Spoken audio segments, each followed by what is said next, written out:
Hey guys, it's Ivy. Welcome back to my channel, and today I'm going to be doing my March/April wrap-up. I didn't read very many books in the month of April, and then I was traveling a lot, so I didn't get to film my March wrap-up, so I decided just to put them together, and I hope you guys enjoy.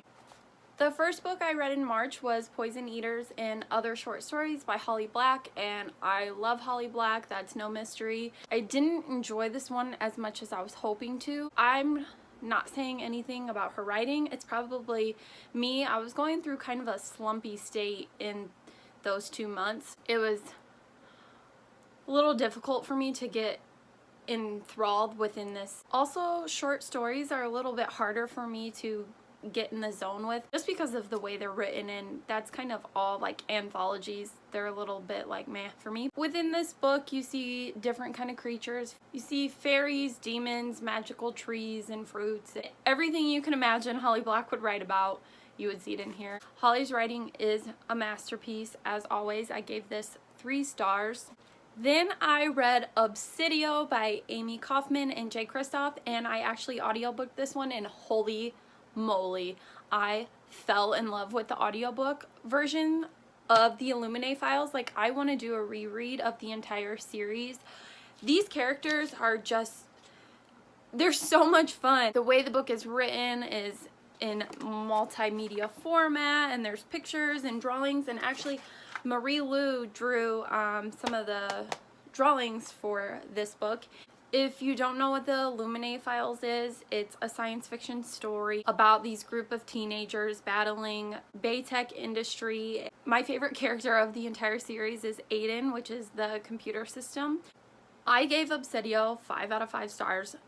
No doubt about that. The voices of the audiobook are so cool. Seriously, guys, just pick this series up, and I highly, highly, highly recommend picking it up on audiobook format because it is like a movie production. You will not regret listening to it. Like, literally, I just laid in my bed in the dark for like hours and hours and hours just listening to it. Like, it was like a movie. It was playing right in front of me. It was awesome.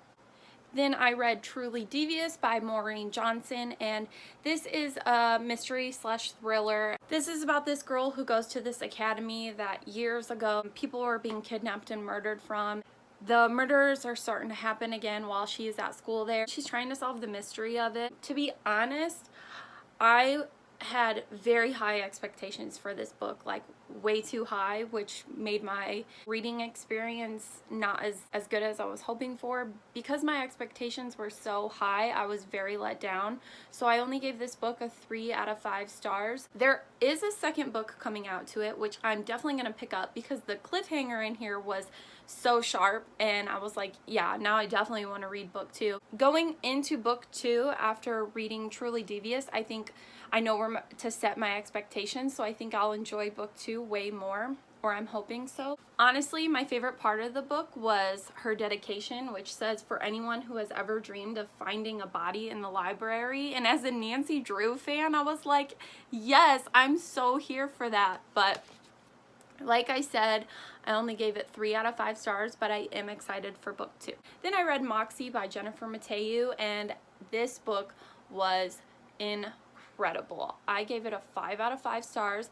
This book is all about girl power, shutting shit down that is not right in our world, like how boys will be boys, and it's okay for him to wear a derogative t-shirt because he's a boy, but it's not okay for her to wear a spaghetti tank top because she's a girl. And I hated all that stuff in high school. Like, I hated the dress code and the way we weren't allowed to wear shorts when it's summertime and it's hot, it's 90 degrees in the classroom and stuff like that. And this is all the topics that she talks about in this book. She puts out these things called zines, I believe, and she drops them all around her school, and she does it anonymously so people don't know who's writing them. That's part of the fun, is watching her friends try to figure out that it's her. This book is amazing. Definitely pick it up. I loved it and I highly recommend it. Next 2 rereads were both audiobooks, and that was A Court of Thorns and Roses and A Court of Mist and Fury by Sarah J. Maas, and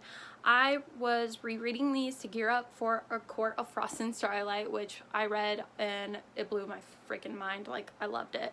I'll talk more about that in my May wrap up. Obviously, these were 5 out of 5 stars for me. I loved diving back into this world and visiting Valaris again, and Rhys and Farah and Cassian. Ugh.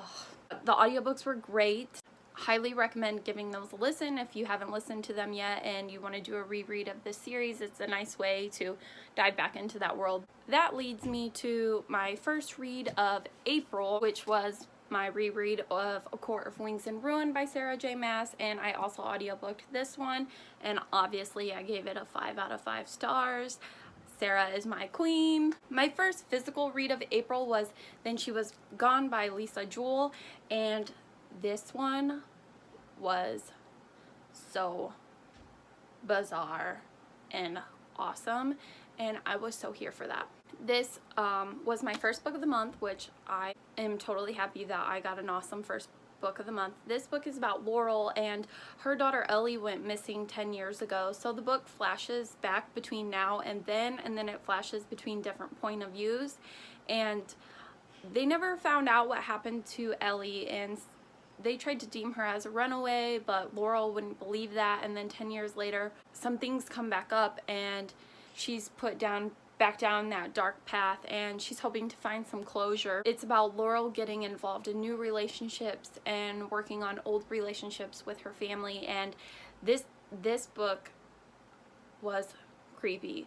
I don't read too many thrillers, but I definitely want to now because this book put me down a deep dark hole that I just am so there for. That's really all I'm gonna tell you guys because honestly you just need to pick it up. I gave it 4 out of 5 stars, and I definitely want to read more from this author. And I also read How to Hang a Witch by Adriana Mather, and I got this book on sale for $1.99 on my Nook, which I was like, heck yeah, I want to read a book for $1.99. But I read this one at night in the dark watching Supernatural, and I think it was the coolest way to read it because the book was kind of a little creepy and then the show was a little creepy. This book is about a girl whose father goes into a coma and she has to move back to Salem because they can't afford to live in their New York City apartment anymore. She is a descendant of Cotton Mather, and actually what's really cool is the author is actually a descendant of Cotton Mather, so she took like some of her real life like research and put it into the book, which you can read all about that in her acknowledgments. It was really cool. She is a descendant of Cotton Mather, and then she goes back to Salem, and nobody likes her there, like, because they're all descendants of the witches that were hung during the trials. There's some things that she starts figuring out, and her and her neighbor Jackson decide to do like further research and look into what was going on, and it just takes her down this path that she has to join with the witches who weren't so nice to her when she first got to Salem to really put a rest to the trials that had happened there so long ago. I really enjoyed How to Hang a Witch. I gave it 4 out of 5 stars. I thought it was very entertaining. I was sucked in the entire time. I really enjoyed her writing style. It was just easy and fun. It didn't take too much energy out of me, and that I really liked. Hey guys, Ivy from the future here. I forgot to mention, I also read Furyborn in March. I started that book before I was traveling to Hawaii, and then I finished it in Hawaii, and I actually gave my arc away, and that's why I forgot to mention it. So I had to come back in and fill y'all in on that. Furyborn is by Claire Legrand, and it is a high fantasy book, and it is about Raelle and what's the other girl's name? Shit. I forgot her name. Basically, it's every other chapter is Raelle and then the girl's name that I forgot, and I'm gonna remember it as soon as I finish recording, but sorry y'all. So Raelle is in the past, and then the other girl is in the present time, and their stories interweave together, and then at the end you find out the big finale. I gave it a 5 out of 5 stars. I thought it was entertaining. I loved all the fantasy aspects. I definitely enjoyed Rael's chapters more, and that's why I remember her name. My favorite character of the whole book was Simon, who was in the other girls chapters. I highly, highly, highly recommend picking that up. I actually enjoyed it so much that I pre-ordered a signed copy from Books of Wonder.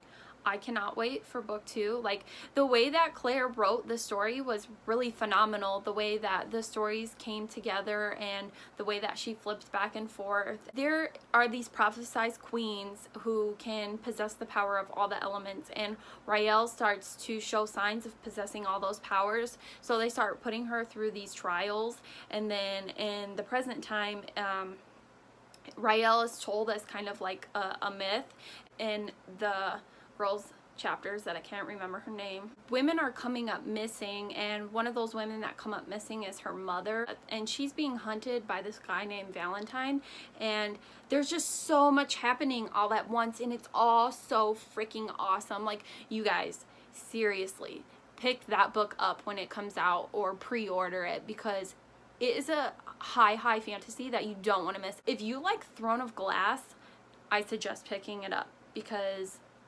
it's so good. Sorry, I forgot to add that earlier. Okay, bye! As a side note, I didn't finish Winter by Marissa Meyer. I'm about halfway through, and, well, a little over halfway through. I put it down for a really long time, and then I decided to pick it back up again, but not physically. I did the audiobook, and I found that that was better for me. I just waited too long in between Cress and Winter to read Winter, so it was harder for me to get back into this world. But after I started listening to the audiobook, I really started enjoying myself. So I am almost done, so I'll give you guys my thoughts on this in my May wrap up. And then I still have this beast of a book, which, man, it takes a lot of energy to even hold it up, but I really want to finish it. Like, I enjoy it when I'm reading it, but it's just too much to read all at once. I'm on page 870, so I have this much left, which really isn't that much. I definitely will finish it this month, but I did read a huge chunk of it in April, so while it looks like I didn't finish a lot of books in April, I did read a lot of this, so I was always reading. I really do enjoy reading it. It's just, I'll talk more about it later, but Stephen King, the way he writes is he gives a lot of character detail. So there's one itty-bitty piece of information that you need for the story, but he's going to give it to you in 50 pages. And that's just how he writes. And if you don't like reading a lot of detailed backstory, then maybe Stephen King isn't for you. And I enjoy his writing. I just read it slower than some people might. So you will hear more about it in Winter in my May wrap up, but that is all the books that I read for the month of March and April. Let me know down below what books you guys read and what was your favorite read, and I hope you all liked this video. If you did, please give it a big thumbs up and subscribe if you would like. You can follow me down at my other social medias, which I have linked down below, and as always, I hope you all have a beautiful day. Bye!